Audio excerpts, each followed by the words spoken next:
Stop what you're doing for just 1 second and listen to me. Do you hear that? That faint, high-pitched whistle, that persistent hiss that seems to be coming from the center of your skull rather than the room around you. Most people call it tinnitus. Your doctor probably called it age-related, handed you a brochure for a white noise machine, and told you to learn to live with it. But I'm telling you right now, as a medical researcher who has spent my career digging into the clinical data they choose to ignore, that sound is not a death sentence for your silence. It's an SOS signal, a biological alarm bell. Your auditory nerve is screaming for help because it's being starved of the very fuel it needs to function. And today, I'm going to show you exactly how we're going to shut that alarm off. Because if you're over 50 and your ears won't stop ringing, you don't just have an ear problem, you have a cellular starvation problem. And until we fix the hunger, the noise will never stop. I see patients like you every single day in my practice, and I want to tell you about a man named Roberto, 62 years old, a brilliant structural engineer. But when he sat in my office 7 months ago, he was a ghost of himself. He hadn't slept more than 4 hours a night in 3 years. He told me, "Dr. Williams Thompson, the specialists say my tests are normal, but I feel like I'm losing my mind." I looked at those normal tests, and I'll tell you exactly what I told Roberto. Normal is just a statistical average of a sick population. Your doctor sees a vitamin B12 level at the bottom of the range and checks a box. I see that same number, and I see a nerve that is literally stripping its own insulation away, sparking like a frayed copper wire. When your auditory nerve sparks, your brain hears a beep. That beep is a short circuit. If you've been told your tests are fine, but your head is screaming, you are being failed by a system that doesn't understand neurological nutrition. Today, we are going to go deep into the 8 specific phantom sound killers that conventional medicine is missing. To understand why the ringing won't stop, you have to understand how fragile your hearing actually is. Deep inside your inner ear, there's a tiny vessel called the labyrinthine artery. It's so small, so microscopic, that a single red blood cell can barely squeeze through it. Now imagine what happens when your body is inflamed or when your blood is even slightly too thick. That tiny pipe constricts. The hair cells in your cochlea, the ones that turn vibrations into sound, begin to suffocate. They don't just die, they malfunction. They send ghost signals. This is where the 2025 research from Newcastle University comes in. They discovered that tinnitus isn't just in the ear. It's a failure of the brain to filter these error messages. It's a process called neural synchrony, where your brain cells start chanting together in a loop. And if we don't fix the microcirculation and break that loop, your brain stays locked in a cycle of processing noise that isn't even there. We have to clear the pipes and feed the cells to reset the system. Let's talk about the first line of defense, zinc. But I'm not talking about cheap multivitamins. Your inner ear holds one of the highest concentrations of zinc in your entire body, and for a reason. The hearing process creates massive amounts of oxidative stress, and zinc is your antioxidant shield. Without it, your hearing cells literally rust. But here's the secret most people miss. You might be eating the zinc, but you aren't absorbing it. I call these the invisible killers. If you're consuming high amounts of phytates from processed grains or too much caffeine, you are literally blocking the zinc from reaching your cochlea. You are starving in the middle of a feast. Roberto was eating healthy, but his morning routine was flushing his zinc down the drain.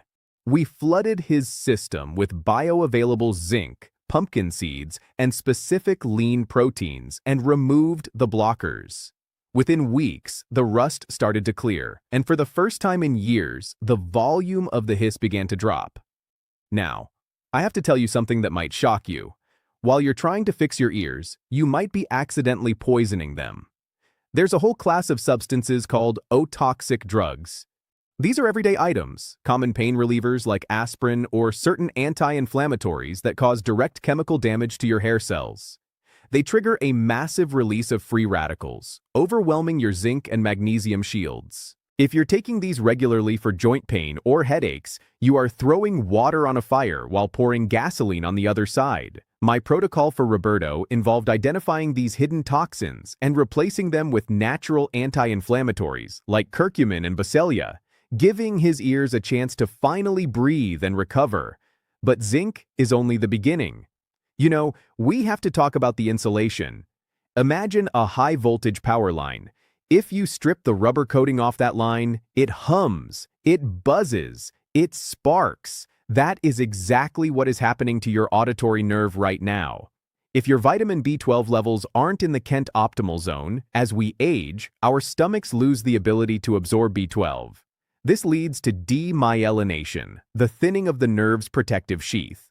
When that sheath is thin, the electrical signals leak out. Your brain interprets that leakage as a constant buzzing noise. I don't care if your lab results say 300 or 400.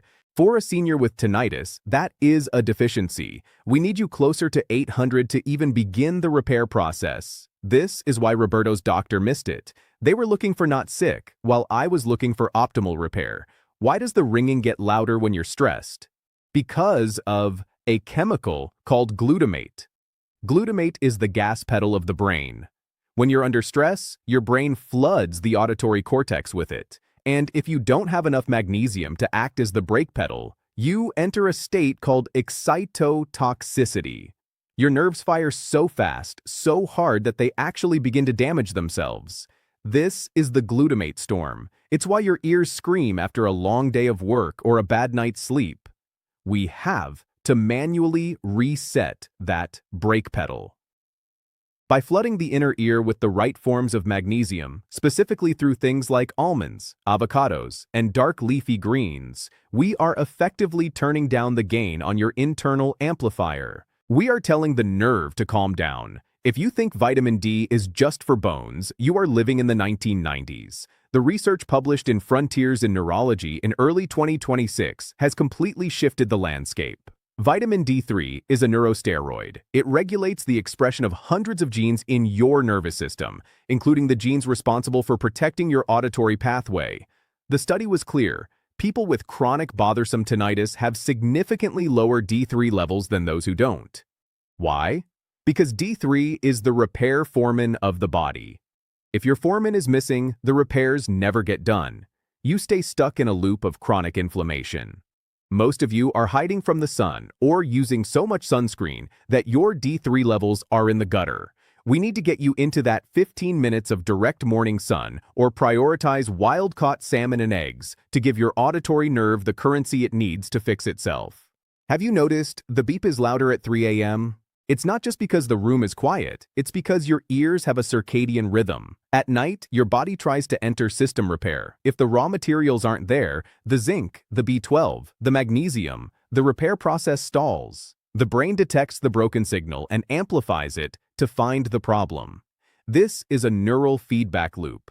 To fix this, your final meal of the day must be your most nutrient-dense for the auditory system. We are going to time your intake to match your body's repair cycle, forcing the brain to recognize the fixed signal. And finally, to quiet the noise, we also have to address the thick blood problem. Your inner ear is supplied by vessels thinner than a human hair. And if your blood is filled with inflammatory markers, it becomes like sludge. It can't deliver the B12 or the zinc to the hair cells. This is where omega-3s come in. They are ear lubricants. They make the cell membranes fluid, flexible, alive. And when you pair that with the vascular protocol using natural vasodilators like ginger and garlic, you are essentially opening the floodgates. You are allowing the nutrients to finally reach the starving cells. I saw this in Roberto's 4th month. He came in and said, "Dr. Williams, Robson, the noise is still there, but it's further away. It's not in the front of my mind anymore." That is the sound of blood finally reaching the auditory nerve. So, what does this mean for you tonight? Tonight, I want you to commit to my auditory rescue dinner. We're talking about a piece of wild-caught baked salmon for the D3 and omega-3s. We're pairing that with a massive salad of baby spinach for the magnesium, topped with a handful of raw pumpkin seeds for the zinc. We dress it with olive oil, fresh lemon, and a grating of fresh ginger to kickstart that microcirculation. That one meal provides a massive biological payload of exactly what your ears are starving for. Do not expect a miracle in 24 hours. Your nerves took years to starve. They will take weeks to recover. But in my research, the first moments of silence usually begin to appear between week 3 and week 6. Roberto didn't just get his silence back, he got his life back last month. He sent me a photo of him at a park playing with his 8-year-old daughter. He told me, "Doctor, I can hear her laugh again without the whistle competing for my attention." That is why I do this. That is why I challenge the normal diagnosis, because you deserve silence. You deserve to go to bed tonight and hear nothing but your own breathing. I want you to share this video with one person you know who is suffering, because millions are being told there is no cure when the cure is sitting right on their dinner plate. Write to me in the comments how long your alarm bell has been ringing. I read your stories. They are the fuel for my next research project. I am Dr. Williams Thompson, and your health is the only metric that matters. I'll see you in the next consultation.